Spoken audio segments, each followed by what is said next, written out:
Hello everyone, good morning बच्चों। आप लोग का स्वागत है मेरे क्लास में।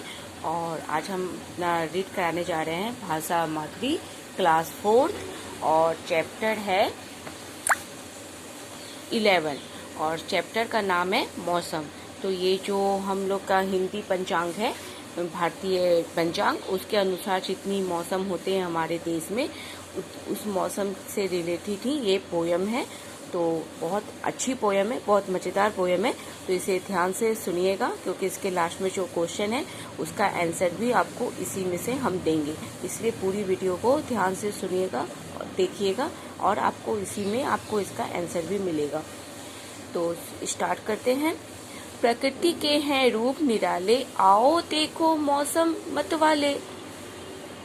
जब सूरज तेज चमकता है, पृथ्वी का हृदय टहलता है ना। यहाँ इस चित्र से रिलेटेड ये दोनों पंक्ति है। जैसे कि प्रकृति के है रूप निराले, आओ देखो मौसम मतवाले। जब सूरज तेज चमकता है, पृथ्वी का हृदय टहलता है। गर्म हवा से सागर का जल, गर्म हवा से सागर का जल भाप बन उड़ जाता है, उड़ जाता। गर्म हवा से सागर का जल भाप बन उड़ जाता है। इसी भाप से बनते बादल, इसी भाप से बनते बादल, जो छम छम वर्षा करते हैं, है ना, बरस रहा है ना पानी।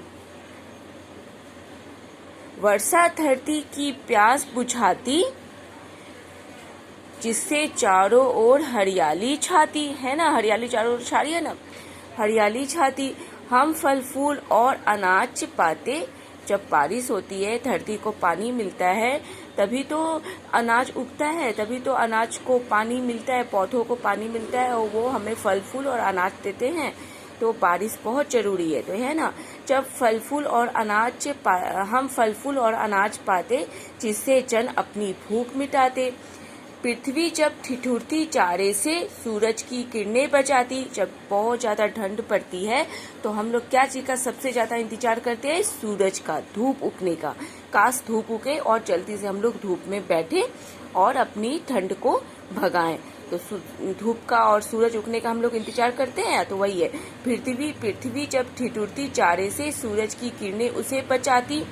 घर आंगन में बिखर बिखर खेतों में वो फसल पकाती। पूरा धूप जो है वो, और सूरज का जो धूप है वो घर आंगन में पूरा छा जाता है, और खेतों में जो फसल उस टाइम पे लगी होती हैं वो भी पक जाती हैं। इससे रिलेटेड कुछ शब्दार्थ है, वो देखिए। शब्दार्थ जन, जन मतलब लो। अब ये हो गया। अब इससे आगे है थोड़ा सा, तो इससे रिलेटेड है। किरणों से जब जाड़ा उड़ता, सब और बसंत का मेला जुड़ता। जब सूरज उगता है और सूरज के धूप के कारण जब जाड़ा उड़ जाता है, मतलब धीरे धीरे खत्म होने लगता है, तो उसके बाद कौन सा महीना आता है? बसंत का महीना आता है। और बसंत के महीने के कारण बसंत पंचमी में मेला भी लगता है। हम लोग मेले में घूमने जाते हैं, हल्की हल्की ठंड रहती है, तो मजा आता है उस टाइम पर मेला घूमने में। तो बसंत का मौसम बहुत ही अच्छा मौसम होता है। तो है ना, किरणों से जब जाड़ा उड़ता, सब और बसंत का मेला जुड़ता, चारों दिशाओं में खुशियां छाती। बसंत के मौसम में जिस टाइम पर आपका सरस्वती पूजा होता है, तो सरस्वती पूजा बसंत में ही होता है, इसलिए उसे बसंत पंचमी भी कहते हैं। तो उस टाइम पे कितना खुशहाली होता है चारों ओर। तो ये ना, चारों दिशाओं में खुशियां छाती, जीवन में मधुरता भर जाती है। एक नया वो मौसम जो है ना, हर किसी के मन में एक नया उमंग लाता है, एक अजीब सी खुशी, नया उल्लास, नया उमंग हर किसी के मन में होता है। तो है ना, जीवन में मधुरता भर जाती। सूरज भैया से हम सीखे, औरों के लिए नित्य जीना। सूरज से हम लोग क्या सीखे? औरों के लिए जीना, क्योंकि सूरज किसके लिए जलता है, तपता है? हम लोगों के लिए, प्रकृति के लिए, सृष्टि के लिए। तो है ना, सूरज भैया से हम सीखे, औरों के लिए नित्य जीना। स्वयं कष्ट सह सह कर औरों को नवजीवन देना। इसीलिए सूरज देवता को सबसे बड़ा भगवान भी कहा जाता है। और हर कोई सुबह उठने के बाद सबसे पहले सूरज देवता को ही प्रणाम करता है और हमें सूर्योदय से पहले ही उठना भी चाहिए, इसी कारण ताकि उनका आदर और सम्मान कर सके, जो दूसरों के लिए, हम लोगों के लिए, प्रकृति के लिए, सृष्टि के लिए स्वयं जलते हैं और निरंतर चलते हैं और निरंतर वो चलकर हम लोगों को नव जीवन देते हैं। तो है ना, सूरज से हम लोग सीखे दूसरों के लिए नित्य जीना, स्वयं कष्ट सहकर औरों को नवजीवन देना। इससे रिलेटेड कुछ शब्दार्थ है, ये देखिए। जाड़ा शब्दार्थ, जाड़ा मतलब शीत, सर्दी, सर्दी का मौसम, नित्य मतलब प्रतिदिन, कष्ट मतलब दुख। अब इससे रिलेटेड कुछ क्वेश्चन है वो दिखाते हैं आपको। किसके है रूप निराले? तो यहाँ आगे अब ध्यान से इसीलिए कहा जाता है आपको कि ध्यान से रीड किया कीजिए, ध्यान से देखिए। प्रकृति के है रूप निराले, तो उस क्वेश्चन का आंसर यही है, प्रकृति के हैं रूप निराले। अब है उसके आगे देखिए। इसके बाद है पातल किससे बनते हैं? तो इसका यही है कि गर्म हवा से सागर का जल भाप बन उड़ जाता है, इसी भाप से बनते पातल, है ना। इसका आंसर है भाप, गर्म हवा से सागर का जल भाप बन उड़ जाता है, इसी भाप से बनते पातल। तो ये हो गया दूसरे का आंसर। और तीसरा है बसंत कब आता है?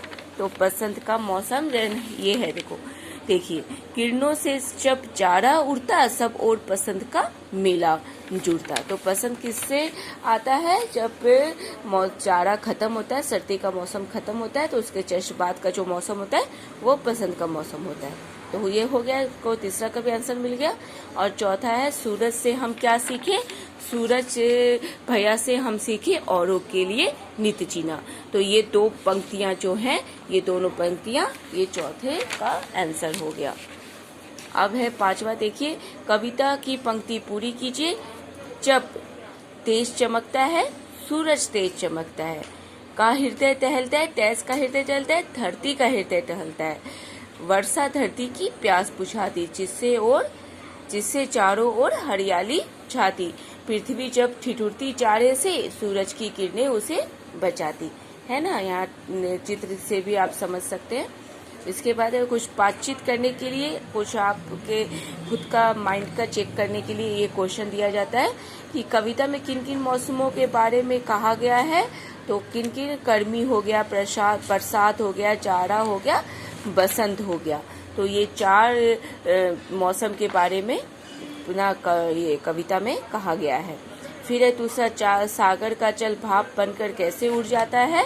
तो जब सूरज का तेज रोशनी जब पृथ्वी पे पड़ता है और चारों ओर बहुत तेज गर्मी पड़ती है, तब सागर का जल भाप बनकर उड़ जाता है। फिर तीसरा है, आपको सबसे अच्छा मौसम कौन सा लगता है और क्यों? तो ये आपको बताना है। ये जो चार मौसम कविता में दिया गया है, गर्मी, बरसात, जाड़ा और बसंत, इन चारों मौसमों में आपको कौन सा मौसम सबसे ज़्यादा अच्छा लगता है, जिसमें आपको मन आपका खुशियों से भर जाता है? उस मौसम के बारे में आप बताइए, हमें कमेंट्स में भी आप बता सकते हैं। फिर चौथा है, अधिक ठंड लगने पर आप क्या करते हैं? तो अधिक ठंड लगने पर आप क्या करते हैं? सूरज का इंतजार करते हैं, धूप निकलने का इंतजार करते हैं, या रजाई में दुबक कर बैठे रहने का इंतजार करते हैं? आप क्या करते हैं उसके बारे में आप सोचिए और बताइए। हो गया बातचीत वाला क्वेश्चन भी कंप्लीट। अब है नीचे है कविता से आगे। तो कविता से आगे है, जैसे लिखिए, इनसे आप क्या सीखें? फूलों से आप क्या सीखें? तो सदा मुस्कुराते रहना।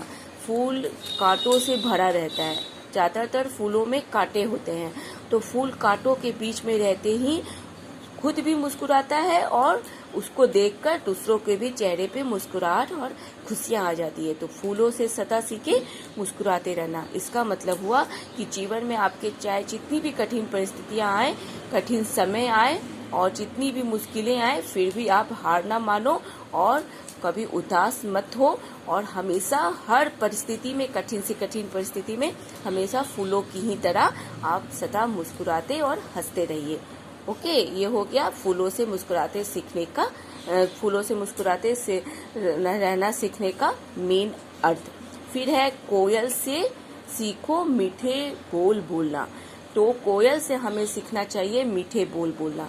हमेशा हम लोगों को कोशिश करनी चाहिए कि हमेशा अपने सामने वालों से हम हमेशा मीठे बोल बोले। कभी भी कड़वी बोली या गंदी बोली, खराब वर्ड, खराब बोली, इस टाइप का कोई भी शब्द हमें अपने मुंह से नहीं निकालना चाहिए। कड़ा वर्ड नहीं, कड़ा भाषा, कड़ा शब्द नहीं बोलना चाहिए, जिससे हमारे सामने में जिससे भी हम बात कर रहे हैं उसके दिल को ठेस पहुंचे, उसे हमारी बात का बुरा लगे, उसे उसके दिल को ठेस पहुंचे। ऐसा कोई बात हमें कभी नहीं बोलना चाहिए।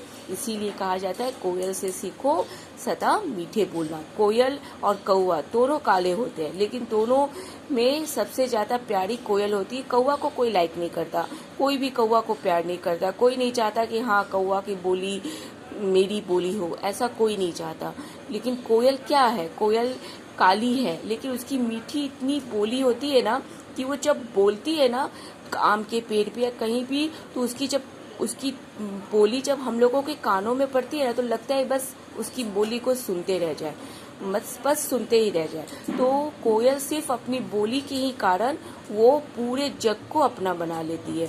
तो उसके पास क्या है, क्या वो किसी को कह रही है, किसी को रिक्वेस्ट कर रही है कि तुम मेरी बोली को लाइक करो? नहीं, बस उसकी बोली इतनी अच्छी है कि सब उसे प्यार करते। सिर्फ क्यों प्यार करते हैं? सिर्फ उसकी बोली के कारण।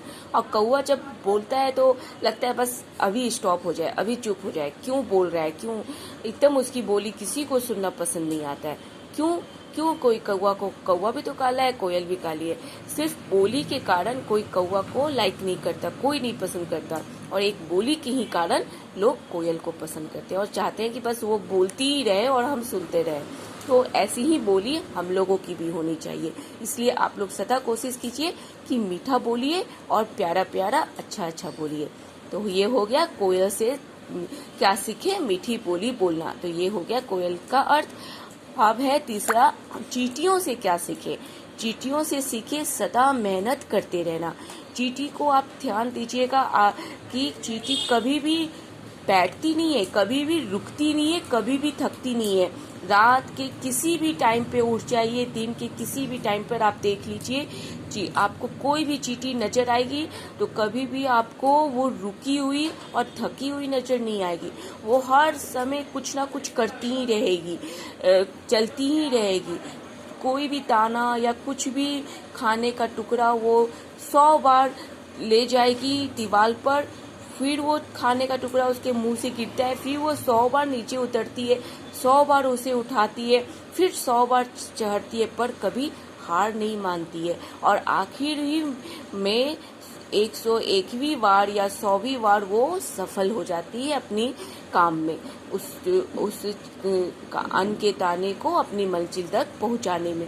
तो वो इससे क्या है, हम चींटियों से क्या सीखे, सदा मेहनत करते रहना, कभी भी हार नहीं मानना। चाहे जितनी बार भी हम अपने जीवन में किसी एम को पाने में, किसी मंजिल को पाने में अगर हम लोग रुक जाते हैं, अगर हम लोगों को कामयाबी 1 से 2 बार में नहीं मिलती है तो हम लोग बहुत उदास हो जाते हैं, हम लोग हार मानने लग जाते हैं। पर ऐसा नहीं होना चाहिए, हम लोग को कभी भी हार नहीं मानना चाहिए, हमेशा मेहनत करनी चाहिए। हो सकता है इस बार नहीं तो अगली बार की मेहनत में हम कामयाब हो जाएं। इसलिए चींटियों से हमें सीखना चाहिए सदा मेहनत करते रहना, कभी ना थकना। तो ये हो गया चींटियों का अर्थ। फिर चौथा है नदी से। नदी से क्या सीखे, सदा आगे बढ़ते रहना। नदी का पानी आप देखेंगे कभी वो रुकती नहीं है, कभी भी एक जगह नदी की पानी रुकी नहीं रहती, इसीलिए नदी के पानी को हमेशा शुद्ध और साफ माना जाता है। लेकिन वहीं पर तालाब के पानी को गंदा माना जाता है, क्योंकि वो एक जगह रुकी रहती है, उसमें कीटाणु पनप जाते हैं, उसमें बैक्टीरिया हो जाती है। इसीलिए तालाब का पानी पीने योग्य नहीं होता है, नहाने योग्य भी नहीं होता है, किसी काम के योग्य नहीं होता है। लेकिन नदी का पानी आप पी भी सकते हैं, स्नान भी कर सकते हैं, और वो हमेशा साफ, इसलिए उससे नदी के पानी को साफ माना जाता है और उसमें बैक्टीरिया नहीं होती है, क्योंकि वो निरंतर चलती रहती है।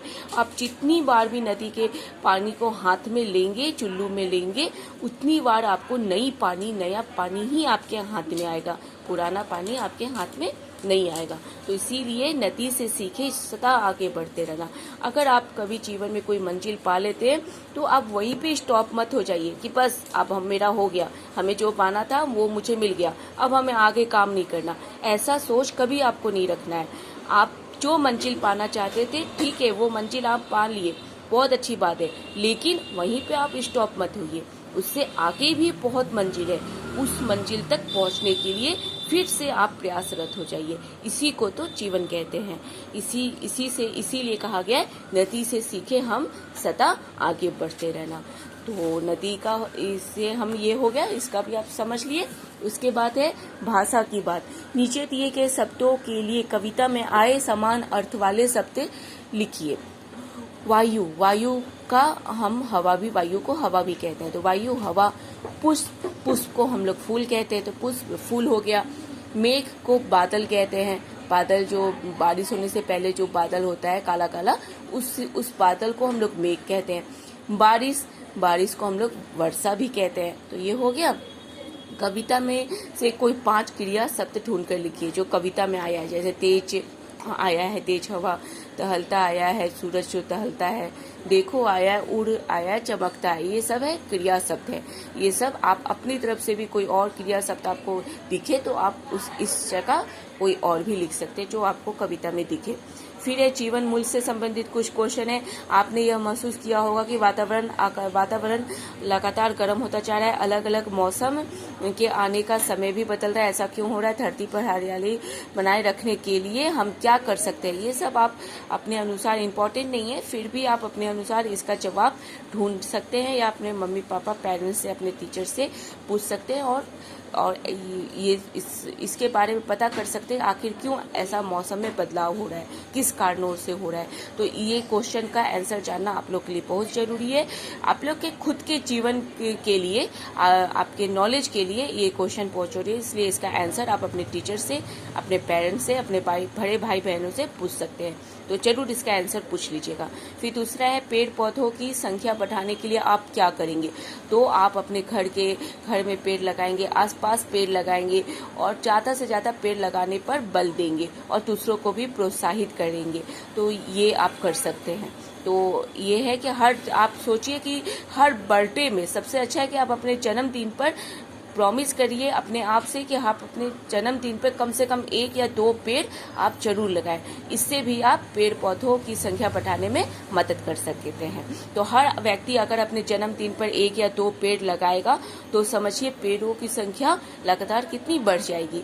तो जितनी कटेगी उतनी बढ़ेगी भी। तो ये हमें करना चाहिए। तो हो गया। फिर लास्ट में है कुछ करने के लिए। हिंदू कैलेंडर के अनुसार भारत में 6 ऋतु हैं जिनके अनुसार मौसम बदलता है। आइए उन्हें जाने।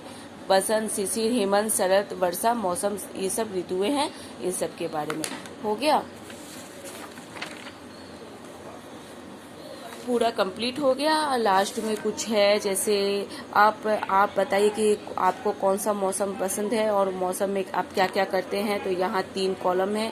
तो कौन सा मौसम पसंद है, 4 मौसम के बारे में कविता में बताया गया है। उन चारों में से कोई 3 मौसम जो आपको पसंद है वो लिखिए और उन तीनों मौसम में आप क्या करना पसंद करते हैं तो वो आप लिखिए। एक मौसम के बारे में 2 लाइन, एक मौसम के बारे में 2 लाइन, एक मौसम के बारे में 2 लाइन। तो 2-2 लाइन आप तीनों मौसम के बारे में लिखिए।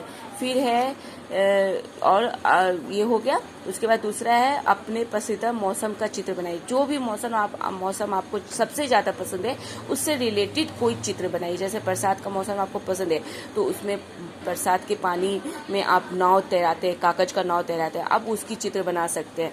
बसंत के मौसम में आप सरस्वती पूजा होती है तो आप सरस्वती पूजा एक मेला का चित्र बनाइए और उस मेला में एक सरस्वती माँ का चित्र आप बना सकते हैं। गर्मी का चित्र के अनुसार समुद्र का चित्र बनाइए, बीच का चित्र बनाइए और सूरज का चित्र बनाइए। इससे रिलेटेड आपको जो पसंद है आप वो यहाँ बना सकते हैं। इस पर आप पूरा चैप्टर आप लास्ट क्वेश्चन पर कंप्लीट हो जाता है। और आगे जो है वो 12वां चैप्टर है आंख मिचोली। इसकी अलग से वीडियो बनाएंगे जिसे आप देख लीजिएगा और चैनल को सब्सक्राइब कर लीजिएगा। और इसके साथ ही ये चैप्टर कंप्लीट होता है। Thank you for watching. Thank you बच्चों।